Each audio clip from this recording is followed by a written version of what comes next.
Live हो गया। चलिए, क्या हाल चाल है वो? हाय, और सब बताइए, और सब क्या हाल चाल?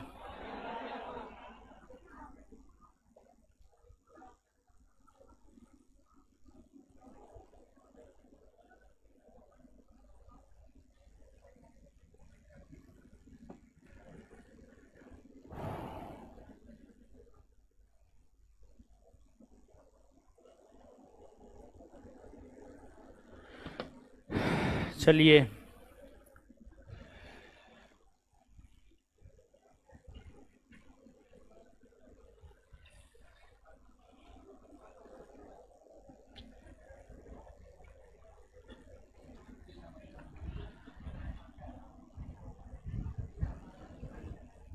तो क्या पढ़ रहे हैं हम लोग?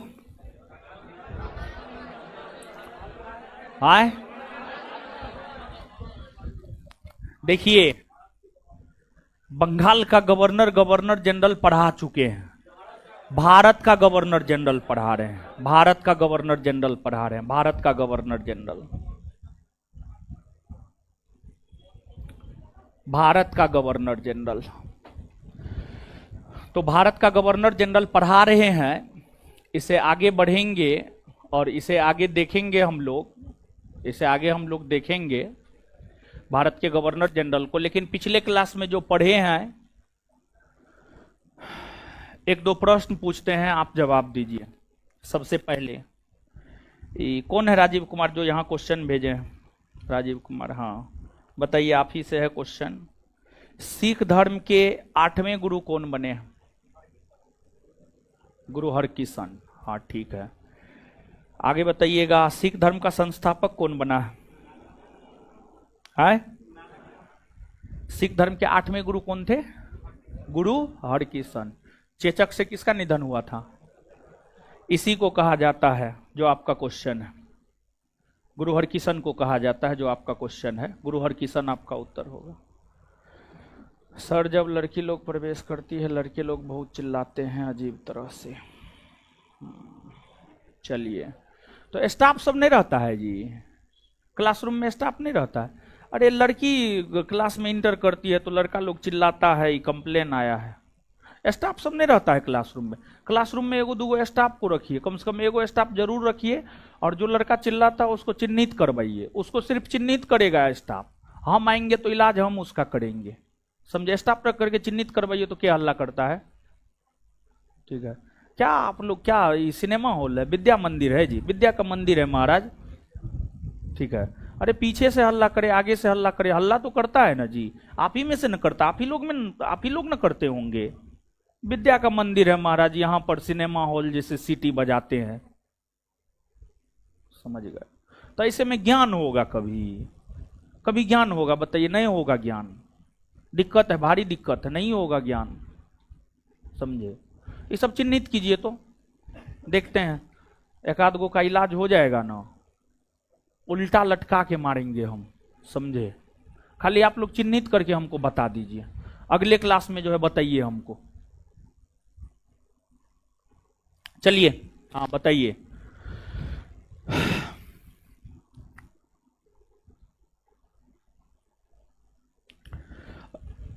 लॉर्ड विलियम बेंटिक किसके सहयोग से ठगी प्रथा का अंत किया? Colonel Sleeman. बैठ जाइए। चलिए,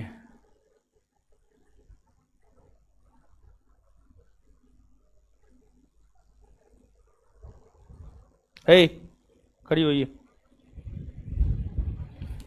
बताइए, एक आध गो क्वेश्चन पूछ रहे हैं, जवाब दीजिए, फिर आगे पढ़ाएंगे।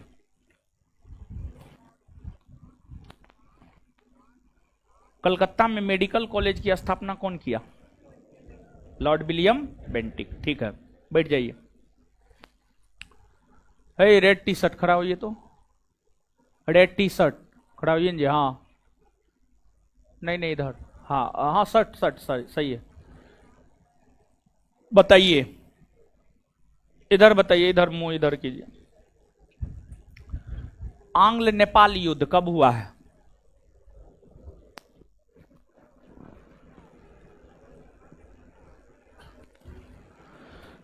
चलिए, खड़ा होइए हीरो, खड़ा होइए। आंग्ल नेपाल युद्ध की समाप्ति कौन संधि के तहत हुई है? बैठ जाइए।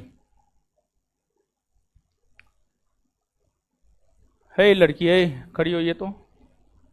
पीला ड्रेस, पीला ड्रेस, हाँ खड़ी होइए। बताइए,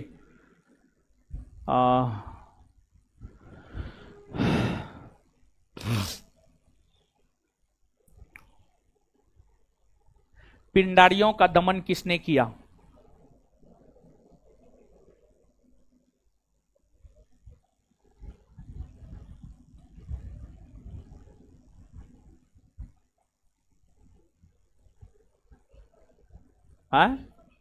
अंग्रेजों ने।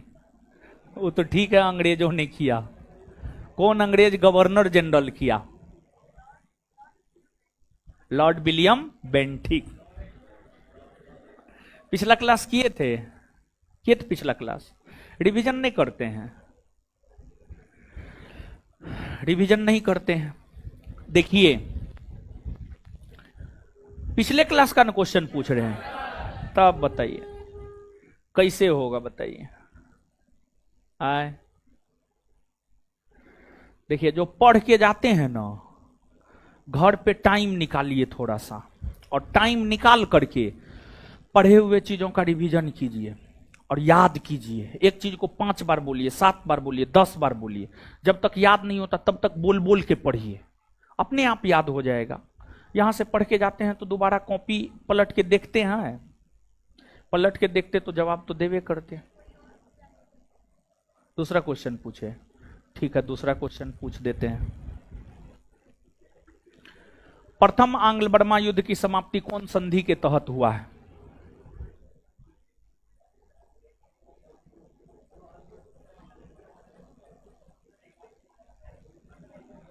पढ़िए पढ़िए पढ़िए, हम क्या बोलेंगे। बैठ जाइए, पढ़ा लिखा कीजिए।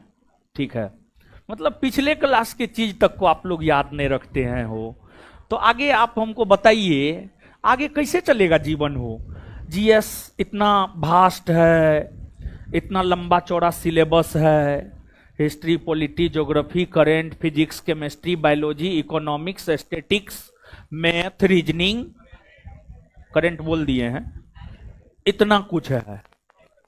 ठीक है, बताइए, आप पिछले क्लास के चीज को याद नहीं रखते हैं तो इतना चीज को कैसे आप लोग याद रख पाइएगा?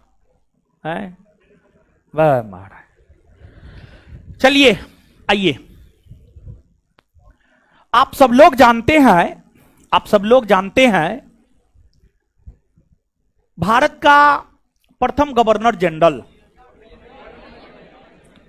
भारत के प्रथम गवर्नर जनरल की अगर हम लोग बात करें तो भारत का प्रथम गवर्नर जनरल बना है Lord William Bentinck.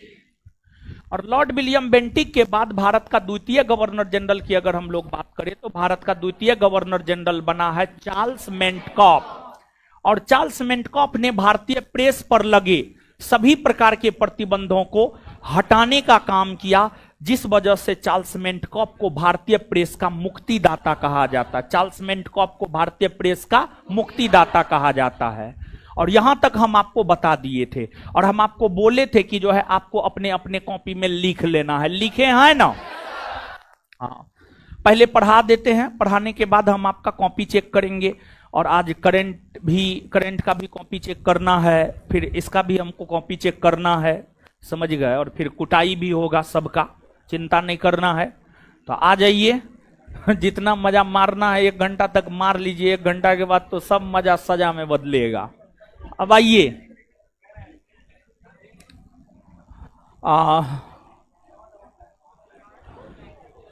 Lord William Bentinck Bharat के प्रथम गवर्नर जनरल, उसके बाद चार्ल्स मेंटकॉप, और चार्ल्स मेंटकॉप के बाद लॉर्ड ऑकलैंड।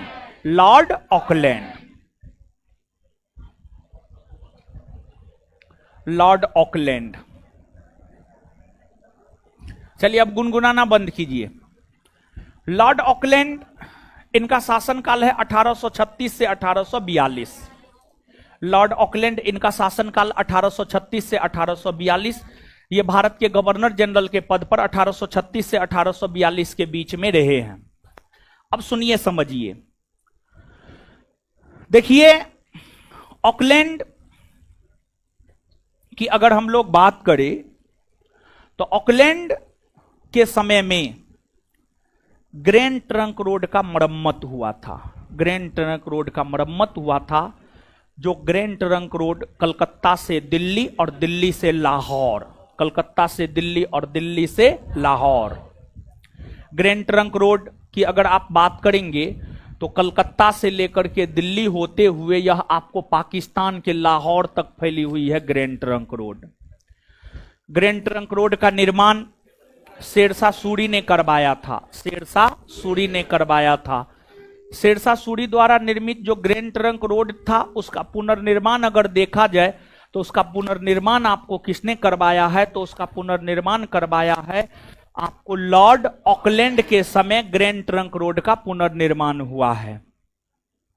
और ऑकलैंड के समय में ही ब्रिटेन की संसद ने, ऑकलैंड के समय में ही ब्रिटेन की संसद ने यह प्रस्ताव पारित किया कि, ब्रिटेन की संसद ने ऑकलैंड के समय ही यह प्रस्ताव पारित किया कि जो भारतीय छात्र हैं, जो भारतीय छात्र मेडिकल की शिक्षा प्राप्त करने को लेकर विदेश जाना चाहते हैं, वो विदेश जा सकते हैं।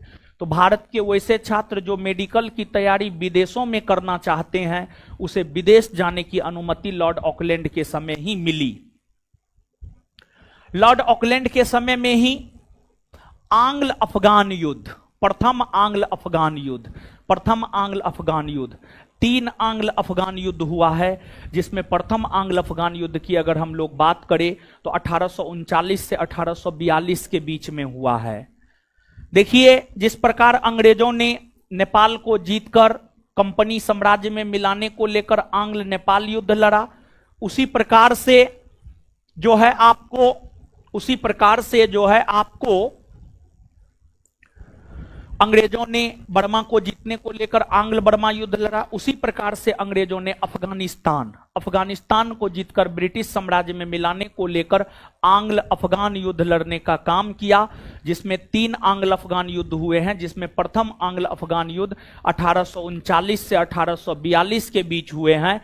और 1839 से 1842 के बीच जो प्रथम आंग्ल अफगान युद्ध हुए हैं, उस प्रथम आंग्ल अफगान युद्ध में लॉर्ड ऑकलैंड को जगह जगह हार का सामना करना पड़ रहा था, जिस वजह से लॉर्ड ऑकलैंड को वापस लंदन बुला लिया गया और उनके स्थान पर लॉर्ड एलनबरो को अगला गवर्नर जनरल बनाकर भेजा गया। और अंततः प्रथम आंग्ल अफगान युद्ध में लॉर्ड एलनबरो के नेतृत्व में ही अंग्रेजों को जीत मिली। लॉर्ड एलनबरो के नेतृत्व में ही अंग्रेजों को जीत मिली, अंग्रेजों को जीत मिली। लॉर्ड ऑकलैंड के बाद अगला भारतीय वायसराय, अगला भारतीय गवर्नर जनरल अगर हम लोग देखें तो लॉर्ड ऑकलैंड के बाद अगला भारतीय गवर्नर जनरल बना Lord Ellenborough. Lord Ellenborough, Lord Ellenborough.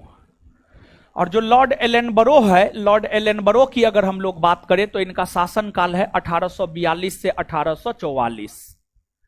Ellenborough ने प्रथम आंग्ल अफगान युद्ध में अंग्रेजी कंपनी को जीत दिलाया। इसके अलावे एलनबरो ने इसके अलावे एलन बरो ने सिंध वर्तमान में पाकिस्तान में पड़ता है, सिंध को जीतकर अंग्रेजी कंपनी के साम्राज्य में मिलाने का काम लॉर्ड एलन बरो ने ही किया। सिंध को जीतकर अंग्रेजी कंपनी के साम्राज्य में मिलाने का काम लॉर्ड एलन बरो ने ही किया। इसके अलावे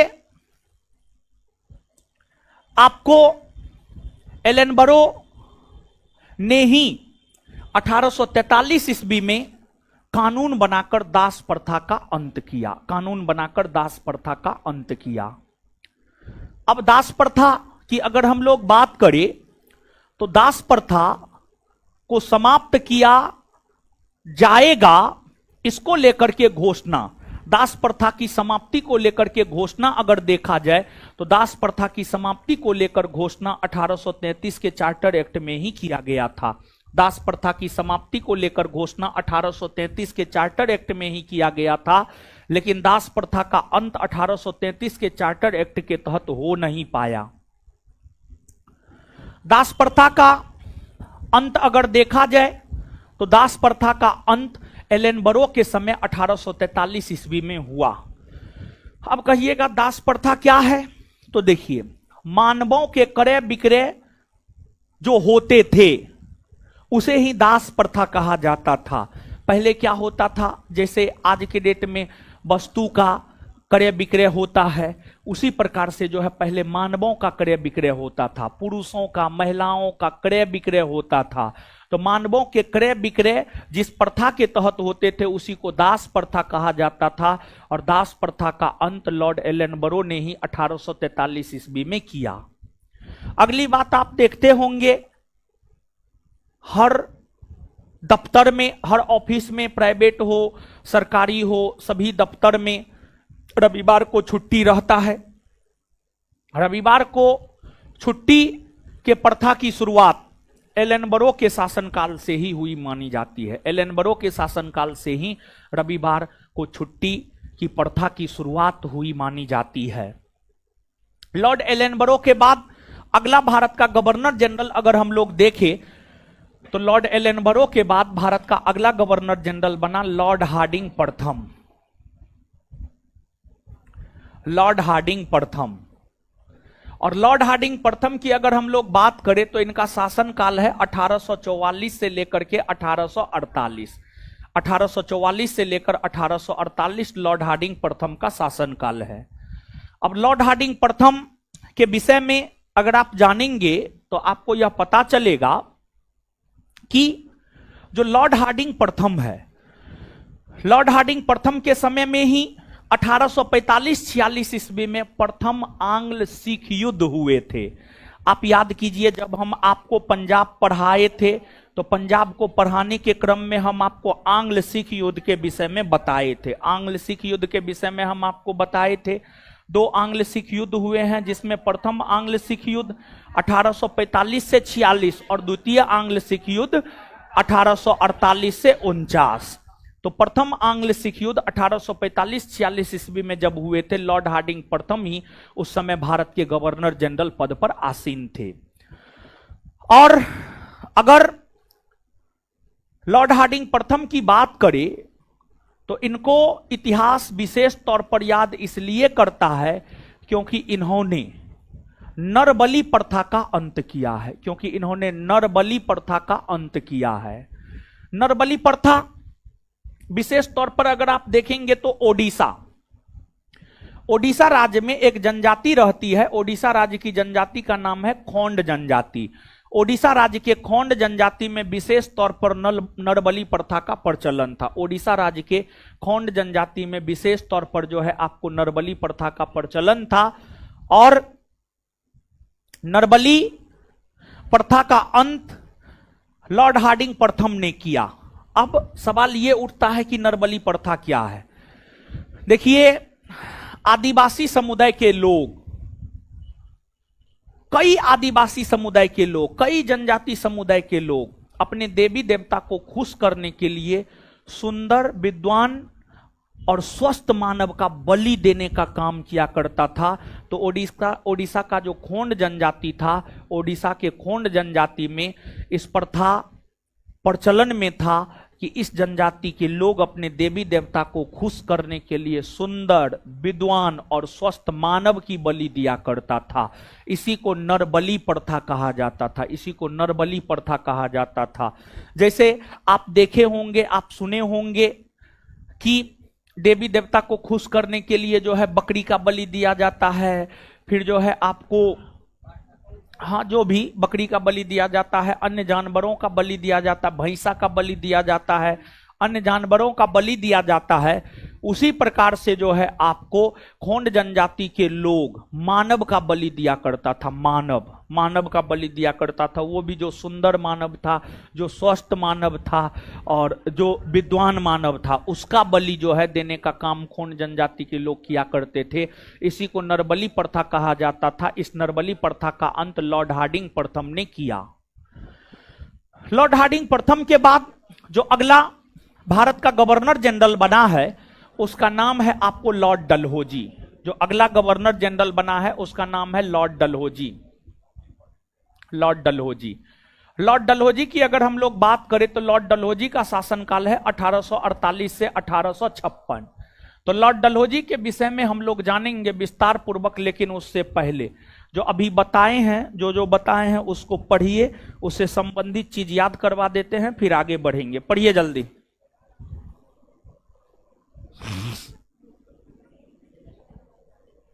पढ़िए पढ़िए, पढ़ने बोले हैं, बतिया रही है, पढ़ने बोले हैं, पढ़िए।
पढ़ लिए। आइए आइए इतना याद कर लेते हैं, फिर आगे बढ़ेंगे। चलिए बताइए, ग्रैंड ट्रंक रोड का मरम्मत या पुनर्निर्माण किसके समय हुआ? किसके समय हुआ? ग्रैंड ट्रंक रोड का मरम्मत किसके समय हुआ? इसके बाद भारत के वैसे छात्र जो मेडिकल की तैयारी करना चाहता था उसे विदेश जाने की अनुमति किसके समय मिली? भारत के वैसे छात्र जो मेडिकल की तैयारी करना चाहता था उसे विदेश जाने की अनुमति किसके समय मिली? लॉर्ड प्रथम आंग्ल अफगान युद्ध की शुरुआत किसके समय हुई? किसके समय हुई? चलिए आगे बताइएगा। लॉर्ड ऑकलैंड के बाद अगला भारत का गवर्नर जनरल कौन बना? Lord Ellenborough. Lord Ellenborough. प्रथम आंग्ल अफगान युद्ध में अंग्रेजी कंपनी को जीत किसने दिलाया? किसने दिलाया? प्रथम आंग्ल अफगान युद्ध में अंग्रेजी कंपनी को जीत कौन दिलाया? कौन दिलाया? लॉर्ड एलेनबरो दिलाया। ठीक है। इसके बाद दास प्रथा का अंत किसने किया? दास प्रथा का अंत किसने किया? आए? Lord Ellenborough. सिंध को जीतकर कंपनी के साम्राज्य में किसने मिलाया? किसने मिलाया? रविवार को छुट्टी की शुरुआत किसके समय से? किसके समय से? रविवार को छुट्टी की शुरुआत किसके समय से हुई? लॉर्ड एलेनबरो के बाद अगला गवर्नर जनरल कौन बना? कौन बना है? लॉर्ड हार्डिंग प्रथम। लॉर्ड हार्डिंग प्रथम। इसके बाद आगे बताइएगा, प्रथम आंग्ल सिख युद्ध किसके समय हुए? किसके समय हुए हैं? नरबलि प्रथा का अंत किसने किया? नरबलि प्रथा का अंत। लॉर्ड हार्डिंग प्रथम के बाद कौन बने हैं? कौन बने हैं? डलहौजी। चलिए अब आप डलहौजी के विषय में जानिए। देखिए डलहौजी का वास्तविक नाम जेम्स एंड्रयू ब्राउन रैमजे था। लॉर्ड डलहौजी का जो वास्तविक नाम था, लॉर्ड डलहौजी का वास्तविक नाम था James Andrew brown Ramsay. James Andrew brown Ramsay, ये लॉर्ड डलहौजी का नाम था। भारत में, अब आप समझिएगा कि भारत में क्या हो रहा है, उधर गुटुरगु हो रहा है, मारेंगे मुंह तोड़ देंगे। क्लास आती है यही गुटुरगु करने आती है, हैं? पढ़ने ना आती है जी। अजीब प्राणी सब है। 8वां अजूबा दुनिया का क्या है पता है? सबको पता होगा। लड़की साथ में बैठी और बात ना हो, ये दुनिया का 8वां अजूबा है, समझे? एकदम महान आत्मा सब है आप लोग। आप लोग के चरण कहाँ है? हमको तो मन करता आप लोग का चरण पघार के हम पी ले। जी बात।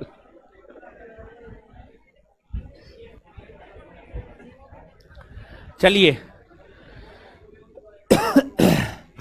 सुनिए, समझिए, सुनिए समझिए। लॉर्ड डलहौजी का वास्तविक नाम था James Andrew brown Ramsay. Lord Dalhousie Bharat में ब्रिटिश कंपनी के साम्राज्य का सबसे ज्यादा विस्तार किया। लॉर्ड डलहौजी भारत में ब्रिटिश कंपनी के साम्राज्य का सबसे ज्यादा विस्तार किया। भारत में ब्रिटिश कंपनी के साम्राज्य का सबसे ज्यादा विस्तार लॉर्ड डलहौजी ने किया। लॉर्ड डलहौजी ने किया। लॉर्ड डलहौजी भारत में कंपनी साम्राज्य के विस्तार को लेकर एक नीति को चलाया जिसे गोद निषेध प्रथा,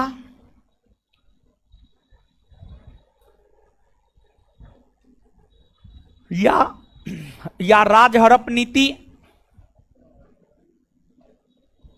राजहड़प नीति या अपहरण की नीति, या अंग्रेजी में डॉक्ट्रिन ऑफ लैप्स कहते हैं।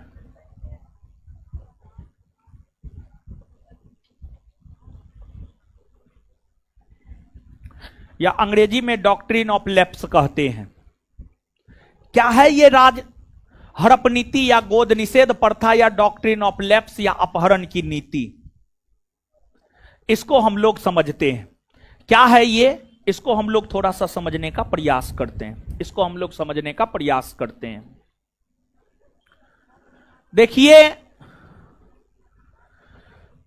भारत में डलहौजी ने यह देखा कि अधिकतर ऐसे राजे महाराजे हैं। डलहौजी ने यह देखा भारत में कि अधिकतर ऐसे राजे महाराजे हैं जिनका अपना संतान नहीं है, अपना पुत्र संतान नहीं है। तो भारत के जिस राजा महाराजा के पास अपना पुत्र संतान नहीं होता था, वो राजा महाराजा अपने निधन से पहले, वो राजा महाराजा अपने निधन से पहले, वो राजा महाराजा अपने निधन से पहले, अपने निधन से पहले, अपने निधन से पहले पुत्र गोद ले लेता था और उसे अपना उत्तराधिकारी बना देता था।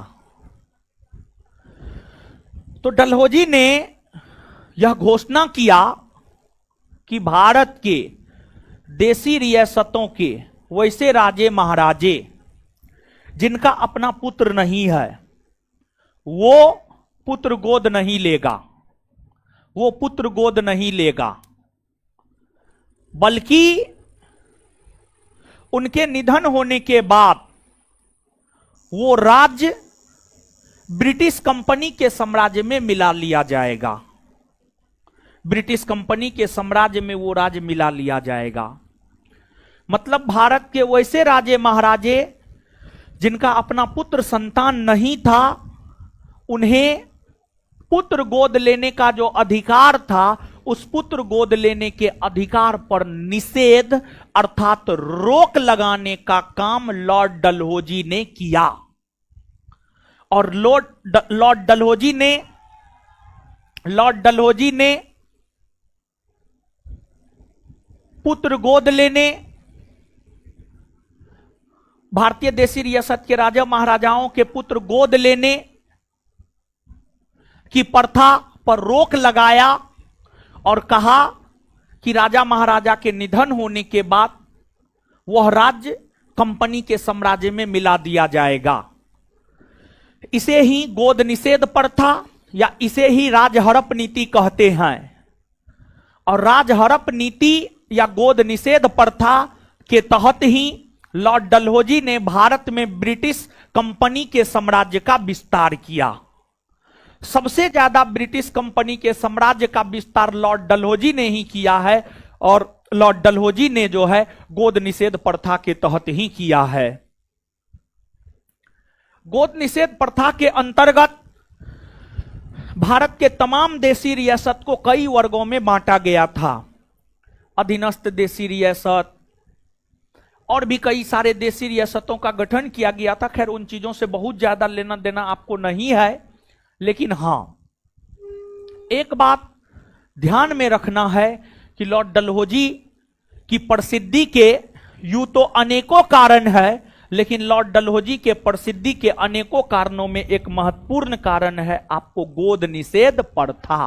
गोद निषेध प्रथा जिसके तहत उन्होंने ब्रिटिश कंपनी के साम्राज्य का विस्तार किया। इस गोद निषेध प्रथा के तहत सर्वप्रथम 1848 ईस्वी में सतारा को कंपनी के साम्राज्य में मिलाया गया। सतारा महाराष्ट्र में है। फिर आगे चलकर जैतपुर, बघाट, संबलपुर, झांसी, नागपुर, इन तमाम ऐसे क्षेत्र हुए, ये तमाम ऐसे क्षेत्र हुए जिसे कंपनी के साम्राज्य में गोद निषेध प्रथा के तहत मिलाने का काम किया गया। जैसे झांसी की अगर आप बात करेंगे तो झांसी को 1853 में मिलाया गया। गोद निषेध प्रथा को थोड़ा सा और झांसी के एग्जाम्पल के तौर पर आप समझिए। झांसी कहां है? झांसी उत्तर प्रदेश में है। झांसी उत्तर प्रदेश में है। देखिए झांसी उत्तर प्रदेश के झांसी के महाराज हुआ करते थे, उसका नाम था गंगाधर राव। और गंगाधर राव की पत्नी थी रानी लक्ष्मीबाई।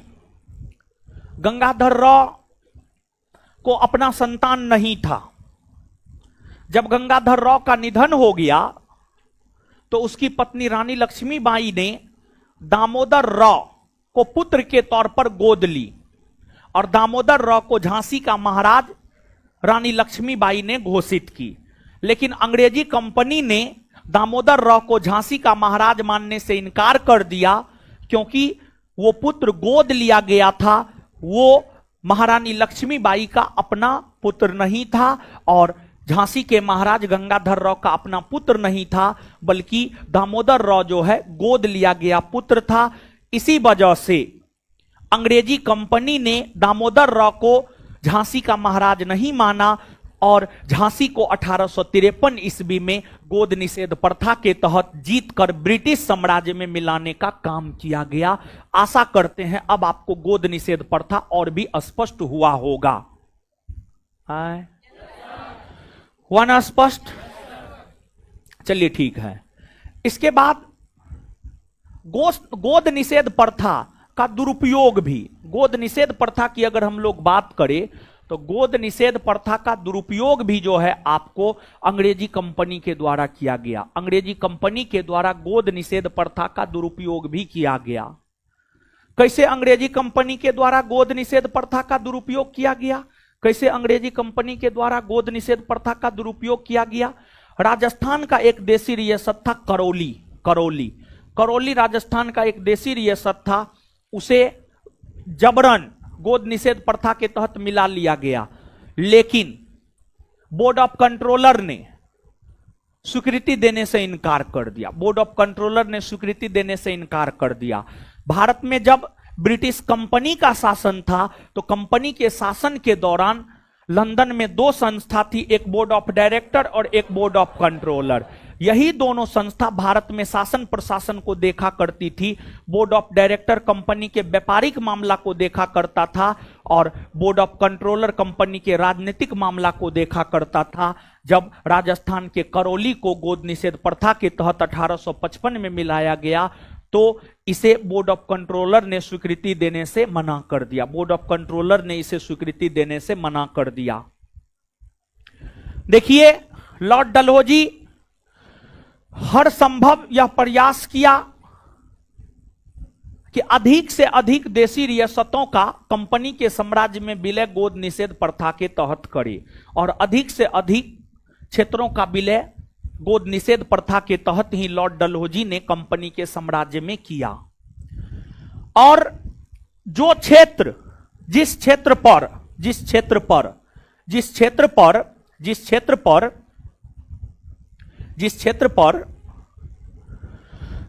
गोद निषेध प्रथा लागू नहीं होता था, जिस क्षेत्र पर गोद निषेध प्रथा लागू नहीं होता था, उसको येन कैन प्रकारेन मतलब जैसे तैसे करके कंपनी के साम्राज्य में उसको भी मिलाने का काम जो है आपको किया गया। अब देखिएगा आप कि एक था अवध की आप बात करेंगे तो आज के डेट में जो उत्तर प्रदेश के लखनऊ और उसके आसपास का इलाका है, उसी को पहले अवध कहा जाता था। उत्तर प्रदेश की राजधानी नगर लखनऊ और उसके जो आसपास के इलाके हैं उसी को कहा जाता था अवध। क्या कहा जाता था? अवध। अवध के नवाब 1856 ईस्वी के समय हुआ करते थे वाजिद अली शाह। वाजिद अली शाह की पत्नी बेगम हजरत महल और वाजिद अली शाह का बेटा था बिरजिस कादिर वाजिद अली शाह का बेटा था। बिरजिस कादिर जो कि वाजिद अली शाह का बेटा था, बिरजिस कादिर वाजिद अली शाह का बेटा था। वाजिद अली शाह के बाद अवध के नवाब बिरजिस कादिर बनते, यानी अवध पर गोद निषेध प्रथा लागू नहीं हो रहा था। अवध पर गोद निषेध प्रथा लागू नहीं हो रहा था। तो इस स्थिति में लॉर्ड डलहौजी ने अंग्रेज अधिकारी जेम्स आउट्रम को कहा, अवध को लेकर एक रिपोर्ट तैयार कीजिए। और डलहौजी के आदेश पर जेम्स आउट्रम ने अवध को लेकर एक रिपोर्ट तैयार किया और जेम्स आउट्रम ने अपने रिपोर्ट में अवध को लेकर यह कहा कि यहां पर कुप्रशासन है, मतलब यहां की शासन व्यवस्था अच्छी नहीं है। यहां के नवाब वाजिद अली शाह अच्छे ढंग से शासन नहीं कर रहे हैं। तो जेम्स आउट्रम ने अपने रिपोर्ट में अवध पर कुप्रशासन का आरोप लगाया और लॉर्ड डलहौजी जेम्स आउट्रम के रिपोर्ट को आधार बनाते हुए कुप्रशासन के आरोप के तहत 1856 ईस्वी में अवध को भी जीतकर ब्रिटिश कंपनी के साम्राज्य में मिलाने का काम किया। कहने का मतलब यह है कि डलहौजी भारत में कंपनी के साम्राज्य के विस्तार को लेकर अनेकों नीतियों का अनुसरण किया। उसमें कुप्रशासनिक नीति, गोद निषेध प्रथा, इन तमाम नीतियों के तहत लॉर्ड डलहौजी ने भारत में कंपनी के साम्राज्य का विस्तार किया। और जब डलहौजी को भारत का गवर्नर जनरल बनाया जा रहा था तो डलहौजी को यह बात बतला दिया गया था कि आपको भारत में कंपनी के साम्राज्य का जितना विस्तार करना है आप कंपनी के साम्राज्य का विस्तार कर दीजिए, क्योंकि आपके बाद कंपनी के साम्राज्य का विस्तार अब नहीं होगा। कंपनी के साम्राज्य का विस्तार अब नहीं होगा। तो इसी वजह से डलहौजी येन कैन प्रकारेन जैसे तैसे अलग अलग नीतियों के तहत कंपनी के साम्राज्य का विस्तार किया। ये तो लॉर्ड डलहौजी ने भारत में ब्रिटिश कंपनी के साम्राज्य का विस्तार किया। इसके बाद लॉर्ड डलहौजी की अगर हम लोग बात करें तो लॉर्ड डलहौजी के विषय में कहा जाता है कि डलहौजी एक सुधारवादी गवर्नर जनरल भी था और डलहौजी के समय भारत में कई सारे विकासात्मक कार्य हुए, कई सारे सुधारवादी कार्य हुए। डलहौजी के समय भारत में कई सारे विकासात्मक कार्य और कई सारे सुधारवादी कार्य हुए। जैसे अगर हम लोग डलहौजी की बात करें तो डलहौजी के समय 1853 ईस्वी में, डलहौजी के समय 1853 ईस्वी में मुंबई महाराष्ट्र के भीतर 16 अप्रैल 1853 को 1 पर 6 16 अप्रैल 1853 को डलहौजी के समय महाराष्ट्र में मुंबई से थाने के बीच पहली बार रेलगाड़ी का परिचालन हुआ। और डलहौजी भारत में रेलवे के विकास में महत्वपूर्ण भूमिका निभाया था, जिस वजह से डलहौजी को भारत में रेलवे का जनक या पिता कहा जाता है। जिस वजह से डलहौजी को भारत में रेलवे का जनक या पिता कहा जाता है, रेलवे का जनक या पिता कहा जाता है। इसके बाद डलहौजी के समय में ही 1854 ईस्वी में शिक्षा के क्षेत्र में विकास को लेकर चार्ल्स वुड की अध्यक्षता में एक समिति गठित हुई थी। और चार्ल्स वुड की अध्यक्षता में जो समिति गठित हुई थी, उस समिति ने भारत में शिक्षा के विकास को लेकर 1854 ईस्वी में जो सिफारिश किया, उसी को वुड डिस्पैच कहा जाता है। अर्थात वुड डिस्पैच 1854 ईस्वी में आया है और इस वुड डिस्पैच के तहत भारत में शिक्षा के क्षेत्र में विकास हुए। वुड डिस्पैच में हर प्रकार की शिक्षा की बात की गई थी। और देखिए, पहले सिर्फ और सिर्फ पुरुषों को शिक्षा दिया जाता था, लेकिन वुड डिस्पैच में महिलाओं को भी शिक्षा देने की बात की गई।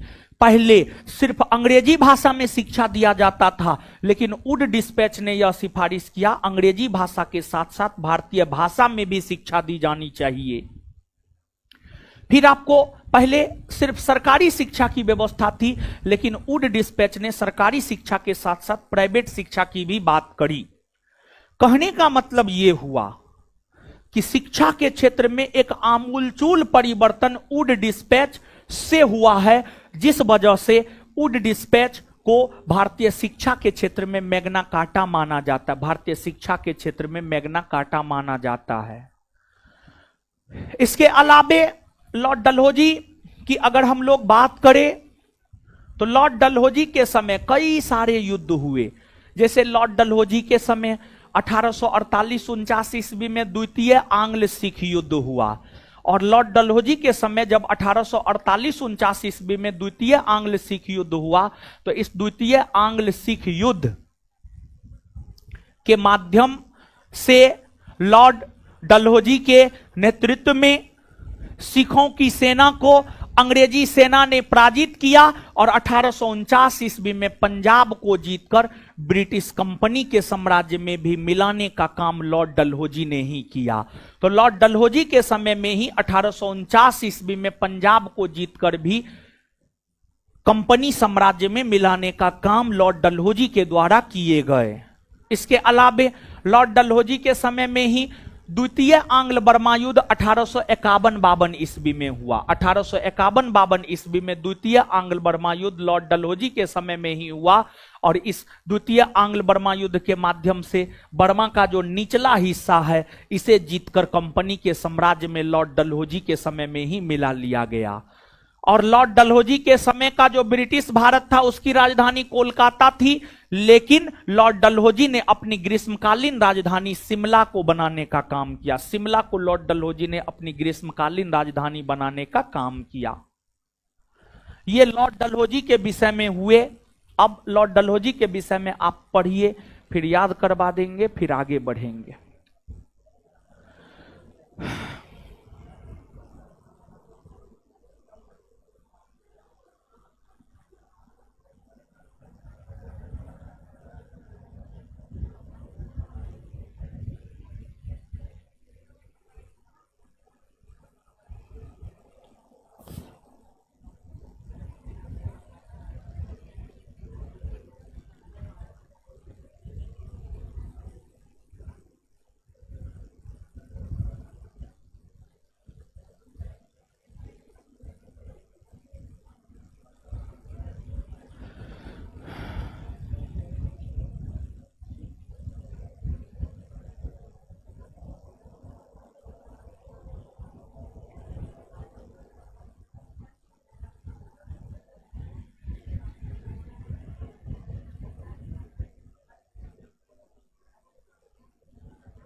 पढ़ लिए।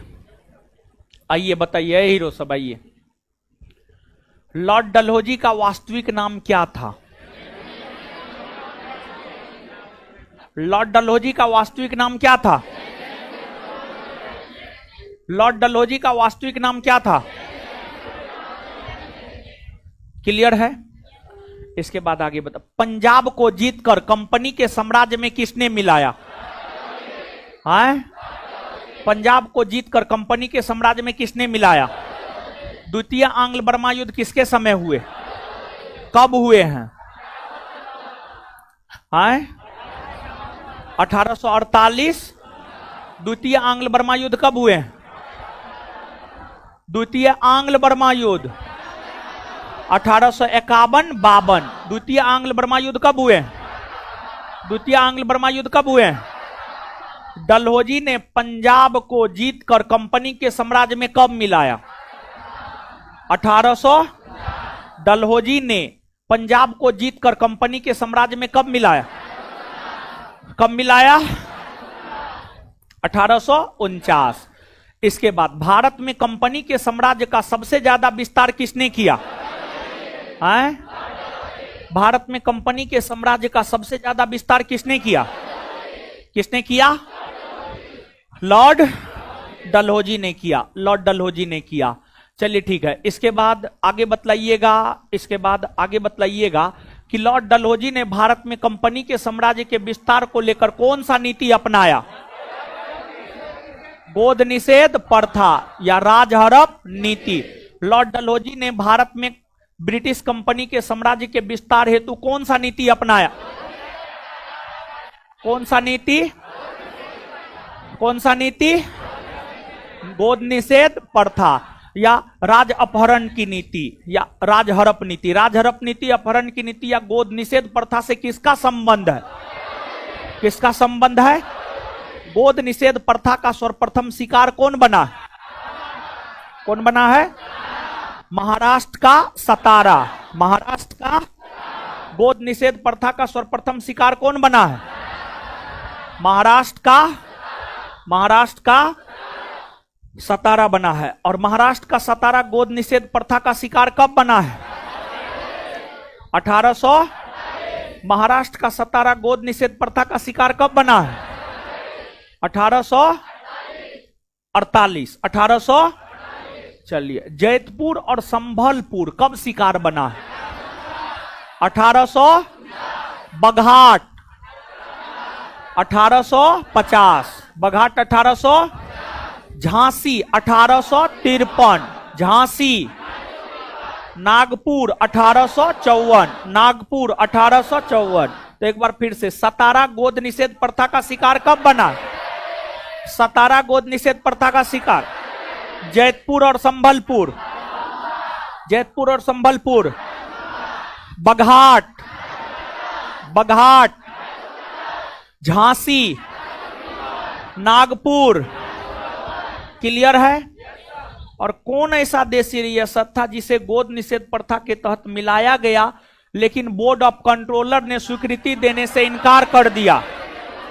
राजस्थान का करौली। राजस्थान का कौन ऐसा देशी रियासत था जिसे गोद निषेध प्रथा के तहत मिलाया गया लेकिन बोर्ड ऑफ कंट्रोलर ने स्वीकृति देने से मना कर दिया?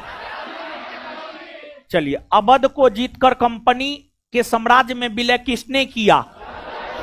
लॉर्ड डलहौजी ने। डलहौजी ने कब अवध को जीतकर कंपनी के साम्राज्य में मिलाया? 1800। 1800। किस आधार पर मिलाया? कुप्रशासन। किसके रिपोर्ट को आधार बनाते हुए? जेम्स आउट्रप। किसके रिपोर्ट को आधार बना? जेम्स आउट्रप। वुड डिस्पैच की सिफारिश कब आई है?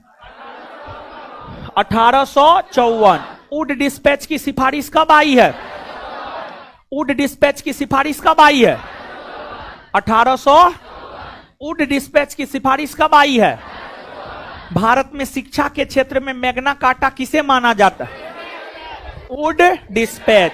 वुड डिस्पैच किसके समय आया है? लॉर्ड। भारत में पहली बार रेलगाड़ी का परिचालन किसके समय हुआ? किसके समय हुआ? और डलहौजी के समय भारत में पहली बार रेलगाड़ी का परिचालन कब हुआ? 16 अप्रैल 1853। 16 अप्रैल 1853। और पहली रेलगाड़ी 34 किलोमीटर में मुंबई से थाने के बीच चली थी। पहली रेलगाड़ी कितना किलोमीटर में चली है? कितना किलोमीटर में? पहली रेलगाड़ी कितना किलोमीटर में चली? 34 किलोमीटर में। 34 किलो, कहां से कहां? मुंबई से।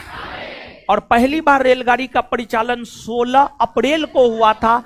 इसी वजह से भारत में राष्ट्रीय रेल दिवस 16 अप्रैल को मनाया जाता है। तो भारत में राष्ट्रीय रेल दिवस 16 अप्रैल को मनाया जाता है। भारत में राष्ट्रीय रेल दिवस कब मनाया जाता? भारत में राष्ट्रीय रेल दिवस कब मनाया जाता? भारत में राष्ट्रीय रेल दिवस कब मनाया जाता? 16 अप्रैल को मनाया जाता है। और 10 अप्रैल से 16 अप्रैल के सप्ताह को राष्ट्रीय रेल सप्ताह के तौर पर मनाया जाता है। 10 अप्रैल से 16 अप्रैल के सप्ताह को राष्ट्रीय रेल सप्ताह के तौर पर मनाया जाता है। तो राष्ट्रीय रेल सप्ताह कब से कब तक? 10 अप्रैल से। और भारत के किस गवर्नर जनरल ने अपनी ग्रीष्मकालीन राजधानी शिमला को बनाया? किसने बनाया? लॉर्ड। क्लियर हुआ इतना? चलिए अब देखिएगा, लॉर्ड डलहौजी के बाद भारत के जो अगले गवर्नर जनरल बने हैं उसका नाम है आपको लॉर्ड कैनिंग। Lord Canning. और लॉर्ड कैनिंग की अगर हम बात करें तो जो लॉर्ड कैनिंग है, लॉर्ड कैनिंग का शासनकाल है 1856 से 1862। और लॉर्ड कैनिंग की अगर आप बात करेंगे तो जो लॉर्ड कैनिंग है ये भारत के अंतिम गवर्नर जनरल और प्रथम वायसराय है।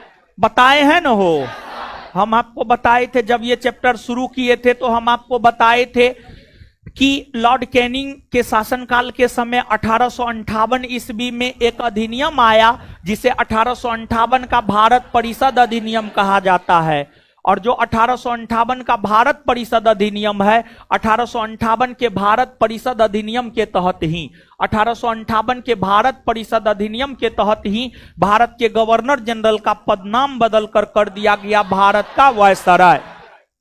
और 1858 के अधिनियम के तहत ही लॉर्ड कैनिंग भारत के अंतिम गवर्नर जनरल और प्रथम वायसराय बने। प्रथम वायसराय बने। अब आपको कैनिंग प्रथम वायसराय बने हैं तो वायसराय के विषय में जानेंगे, लेकिन ये अंतिम गवर्नर जनरल भी रहे हैं। भारत के अंतिम गवर्नर जनरल भी रहे हैं। भारत के अंतिम गवर्नर जनरल के तौर पर ये 1856 से 1858 ईस्वी तक रहे हैं। जब कैनिंग 1856 ईस्वी में भारत के अंतिम गवर्नर जनरल के तौर पर थे तो कैनिंग के समय में ही 1856 ईस्वी में हिंदू विधवा पुनर्विवाह एक्ट पारित हुआ। तो लॉर्ड कैनिंग के समय में ही 1856 ईस्वी में, लॉर्ड कैनिंग के समय में ही 1856 ईस्वी में हिंदू विधवा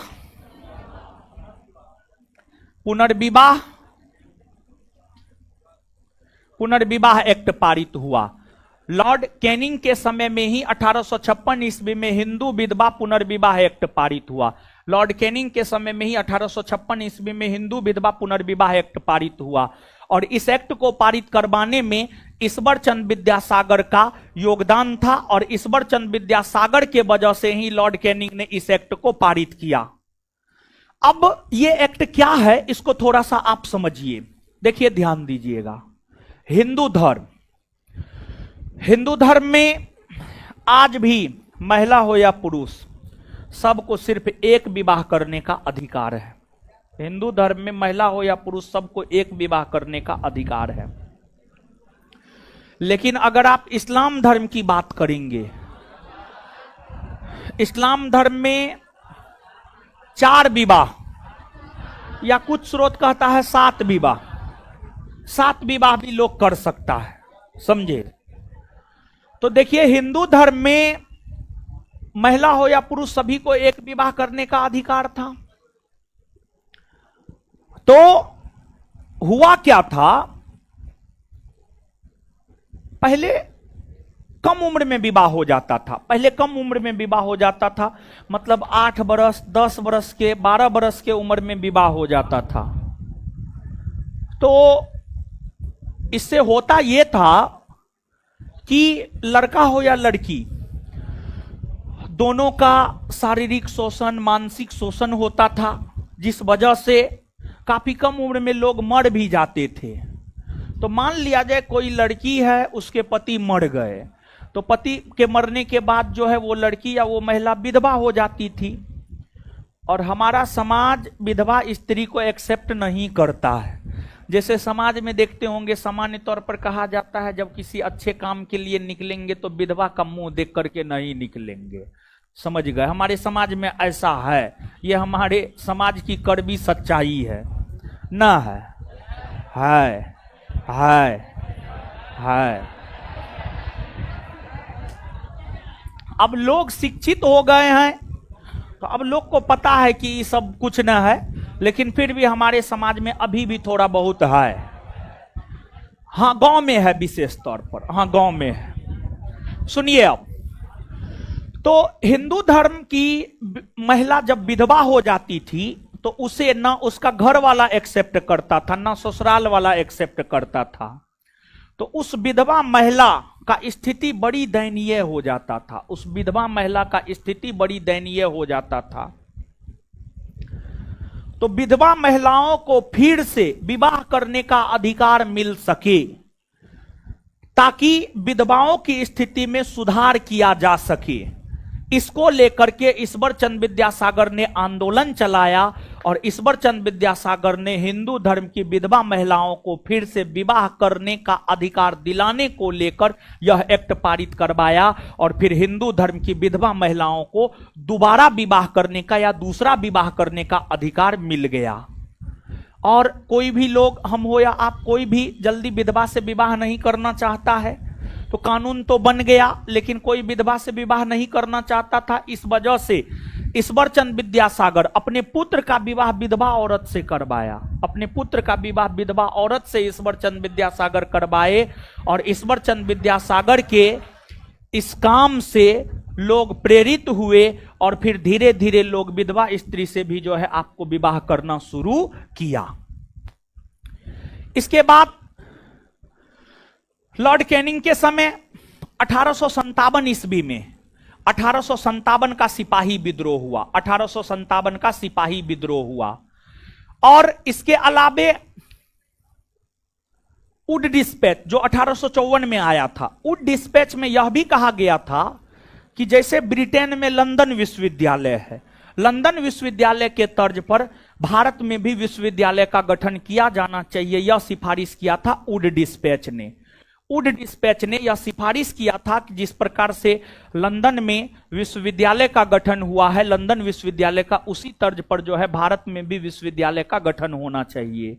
और वुड डिस्पैच के सिफारिश पर लंदन विश्वविद्यालय के तर्ज पर 1857 ईस्वी में लॉर्ड कैनिंग के समय कलकत्ता, मद्रास, मुंबई में विश्वविद्यालय का गठन हुआ। 1857 ईस्वी में 1857 ईस्वी में लॉर्ड कैनिंग के समय ही कलकत्ता, मुंबई, मद्रास में विश्वविद्यालय का गठन हुआ। ये तमाम ऐसे काम है, ये सभी काम तब हुए हैं जब लॉर्ड कैनिंग भारत के गवर्नर जनरल पद पर थे। लेकिन आगे चलकर वे भारत के प्रथम वायसराय बने। एज ए भारत के वायसराय अब हम लोग उनको पढ़ेंगे। तो भारत का गवर्नर जनरल भी खत्म हो गया है। कहने का मतलब ये हुआ, सबसे पहले हम लोग बंगाल के गवर्नर को पढ़े, फिर बंगाल के गवर्नर जनरल को पढ़े, फिर भारत के गवर्नर जनरल को पढ़े। अब हम लोगों को पढ़ना है भारत का वायसराय। अब भारत का वायसराय ही अंतिम है। भारत के वायसराय के बाद हम लोगों को अब इसमें कुछ भी पढ़ने की जरूरत नहीं है। तो आगे हम लोग भारत के वायसराय को पढ़ेंगे, लेकिन इतना बात पहले याद कर लेते हैं। बताइए गुरुजी लोग, भारत के अंतिम गवर्नर जनरल कौन हुए? भारत के अंतिम गवर्नर जनरल, प्रथम वायसराय, प्रथम वायसराय। क्लियर है बात? इसके बाद आगे बताइएगा, हिंदू विधवा पुनर्विवाह एक्ट किसके समय पारित हुआ? किसके समय पारित हुआ? कब पारित हुआ? कब पारित हुआ? और इसको पारित करवाने में किस भारतीय समाज सुधारक का योगदान है? हाँ, किसका योगदान है? ईश्वर चंद विद्यासागर का योगदान है। इसके बाद लंदन विश्वविद्यालय के तर्ज पर मुंबई, कलकत्ता, मद्रास में विश्वविद्यालय का गठन कब हुआ है? 1857। 1800 कलकत्ता, मुंबई, मद्रास में विश्वविद्यालय का गठन कब हुआ? कलकत्ता, मुंबई, मद्रास में विश्वविद्यालय का गठन कब हुआ? किसके समय हुआ?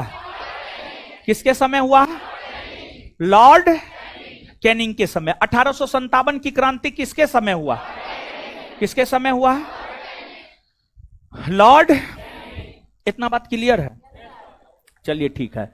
अब हम लोगों को क्या पढ़ना है? भारत का वैसर। लेकिन पहले करेंगे अब होमवर्क चेक। क्या क्या होमवर्क था पता है ना? और डेली जितना बताएंगे उतना आपको अपने कॉपी में लिख करके लाना ही सदा सदा के लिए आपका होमवर्क है। बात समझे हो? सबसे पहले लड़की का कॉपी चेक कर लेते हैं। लड़की लोग अपना अपना कॉपी निकालिए और जो नहीं बना करके लाई है वो एकदम खड़ी हो जाइए अपने मन से। जो नहीं बना करके लाई है वो लड़की खड़ी हो जाइए। होमवर्क क्या क्या दिए थे? करंट का वीडियो देखना है और लिखना है। और इसके बाद जहां तक पढ़ाए हैं गवर्नर जनरल में उसको लिख करके लाना। यही ना दिए थे? चलिए लड़की लोग सब अपना अपना कॉपी पलटिए। जो नहीं लाई है खड़ी हो जाइए आराम से, जल्दी। पहले लड़की का कॉपी चेक कर लेते हैं फिर आगे बढ़ेंगे।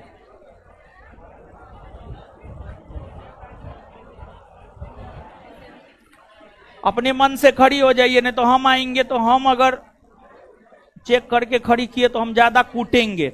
है वो अथी साफ करके दो जी, फट्टा साफ करके दो। तो अपने मन से खड़ी हो जाइए, समझे? नहीं तो कूटेंगे हम।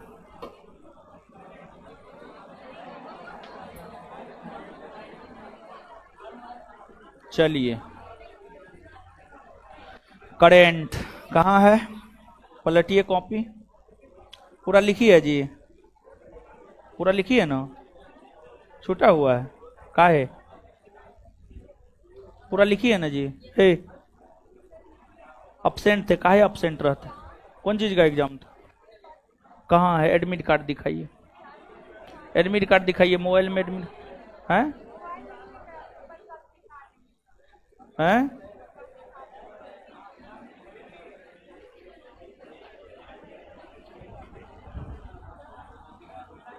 पलटिए इधर। और हाँ, इतिहास का कहाँ लिखी है? इतिहास का कहाँ लिखी है वो दिखाओ। इतिहास का कहाँ लिखी? इतिहास, इतिहास कहाँ लिखी है? दिखाओ जी। नहीं लिखी है? इतिहास भी नहीं लिखी है। चलो लो लो लो लो। इतिहास, इतिहास, इतिहास कहाँ है?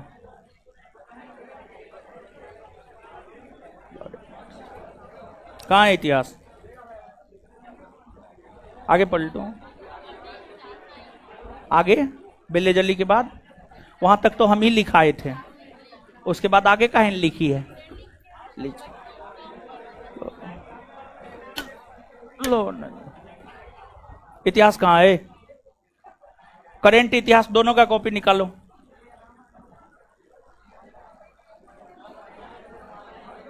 करेंट है इतिहास।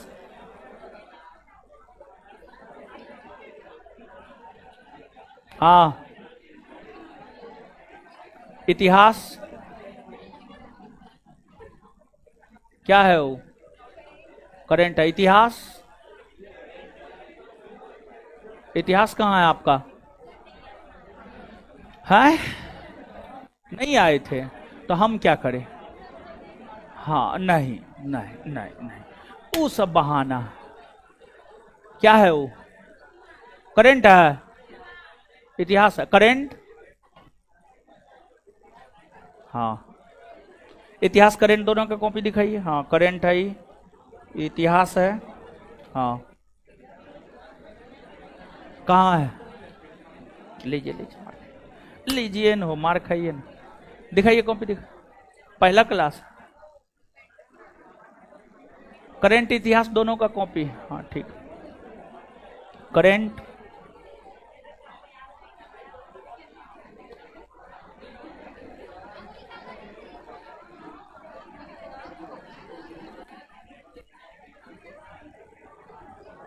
इतिहास, करेंट,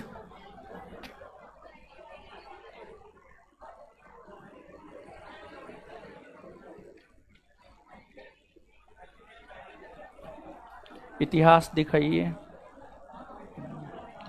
करेंट, काहे, मौसी के ब्याह में गए थे। हाँ लीजिए, क्लास रेगुलर कीजिए, क्लास नहीं आ रहे थे इसलिए खाइए। बताइए आप। हाँ लीजिए, कोई बहाना नहीं, पढ़िए। दोनों कॉपी है ना जी, यही लड़की। करेंट, करेंट का कहाँ है तुम्हारा? है कहाँ है तुम्हारा करेंट का? नहीं किया करेंट, काहे काहे? तबीयत खराब था, ये बहाना है, वो बहाना है। तबीयत खराब था, ये सब बहाना है। अरे ये सब बहाना, तबीयत खराब था, ये सब बहाना है। करेंट है, इतिहास बहाना है, ये सब बहाना है, बहाना है जी, बहाना है। पलटिए पलटिए तुम।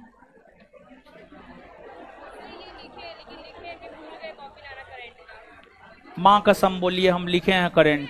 बोलिए माँ कसम, करेंट लिख बैठिए।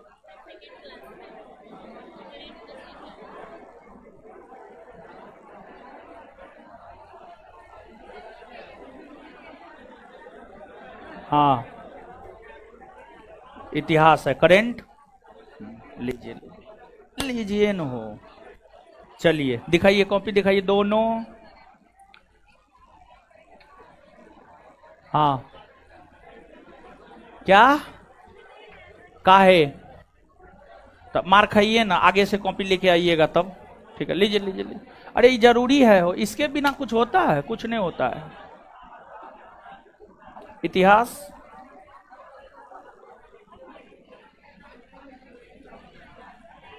काहे? कौन चीज का एग्जाम था? एडमिट कार्ड दिखाइए। हैं क्या बोल रही है जी, क्या बोल रही है? 16, 18, 20, 21, 22। ठीक बैठ जाइए। क्या क्या बोल रही है? ओ तो होमवर्क करके आना है, वो सब बहाना है। ठीक है, आगे से फिर दूसरा बहाना आप बनाइएगा आगे चल करके।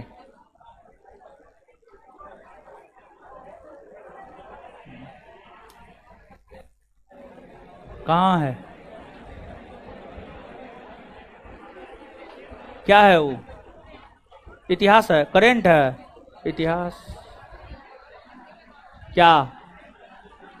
लीजिए मार खाइए, मार खाइएगा ना तो याद रहेगा।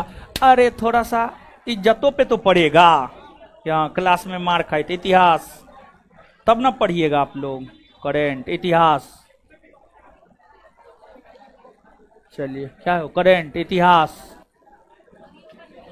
फर्स्ट क्लास है। ठीक हाँ, करेंट लिखे थे। बोलिए माँ कसम लिखे थे हम। बोलिए ना माँ कसम लिखे थे, माँ कसम लिखे थे, कॉपी छूट गया है।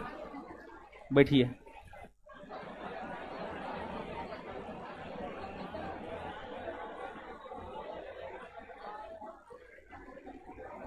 पहला क्लास है, अच्छा। दूसरा क्लास है, अच्छा। मतलब जो बोले दाल बोले दाल, भात बोले भात। हे भगवान। दूसरा क्या है ये? हाँ इतिहास।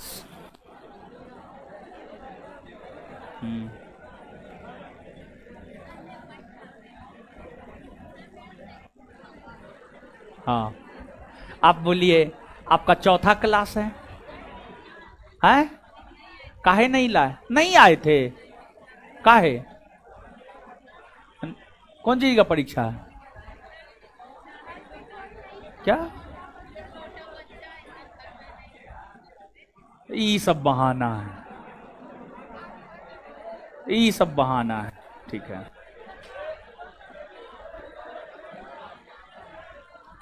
बैठ जाइए, जो लड़की खड़ी है बैठ जाइए, बैठ जाइए।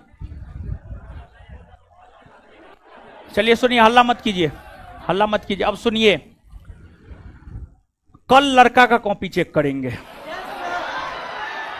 कल मेरा ही ना क्लास है, हाँ मेरा ही क्लास। कल लड़का का कॉपी चेक करेंगे और इतिहास और करेंट दोनों होना चाहिए। बात समझ गए?